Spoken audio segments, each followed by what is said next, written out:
মিডিয়াতে এখন দেখা যাচ্ছে যে তারা বলতেছে বাউল সরকার আল্লাহকে অবমাননা করেছে, তাই আল্লাহ ওকে শাস্তি দিবেন। আমরা কেন শাস্তি দিব? এই কথাটি শুনে আমার মনে হলো এর চাইতে বড় মূর্খ আর কেউ নাই।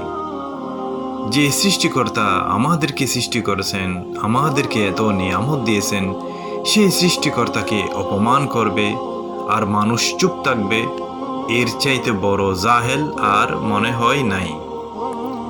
যারা আল্লাহ ও তার রাসূলের বিরুদ্ধাচরণ করে তাদের শাস্তির ব্যাপারে আল্লাহ কি বলেছেন শুনুন। অনেকে এই বিষয়টি জানে না।